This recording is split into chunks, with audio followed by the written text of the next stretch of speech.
సంతికెళ్ళ డబ్బా అండి. పాపం లతమ్మ గారికి వాంతులు అవుతున్నాయంట కదండి. వాళ్ళ అమ్మగారు చెప్పారు. బాబు ఆగేశారండి బాబు. చెప్పకూడదు అనుకుంటూనే చెప్పేశాను. చెప్పాను కానీ ఇదిగో బాటలమ్మ, మీరు మాత్రం ఈ సంగతి ఎవరితోనూ చెప్పకండి. ఇదే కాదు, ఇంతకు ముందు 2-3 సార్లు ఇలాగే ఇదై ఇదిగో ఇవన్నీ తిని చివరికి అదైందన్న సంగతి కూడా ఎవరితోనూ చెప్పకండి. ఆ చెవిలో పడేయండి. Same ditto. ఆశలు పరిగిపోతుంది. కుట్టి చప్పుడు కాకుండా ఇవన్నీ గదిలో పడేసి అలాగే అలాగే జస్ట్ నాకు అదే అయ్యి నా బ్రతుకు ఇలా అయింది. Same ditto. అయ్యి బాబోయ్, ఒక్క గుట్ట కనపడదే.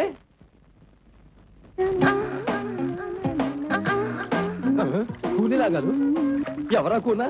పద్దుడియా, అక్కడ నా టవల్ ఉంది, కొంచెం తెచ్చి పెట్టుకోరు. చెప్పా లోపల లాలీపప్పా?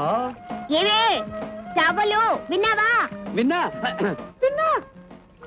ఇక్కడ నిన్ను గుర్తుపట్టేవారు ఎవరు లేరనేవి. అలాగే బయటికి రా. ఇలా ఎలా వస్తాను ఆశయంగా?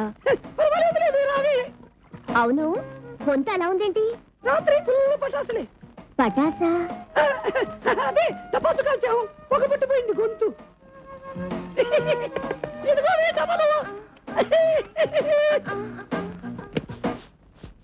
లోపల గుబగుబలాడిపోతుంది బాస్.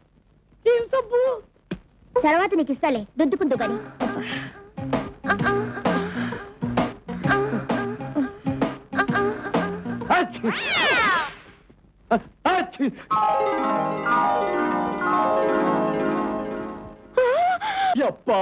నీతో ఏదో అందామనిపిస్తోంది ఎప్పుడు.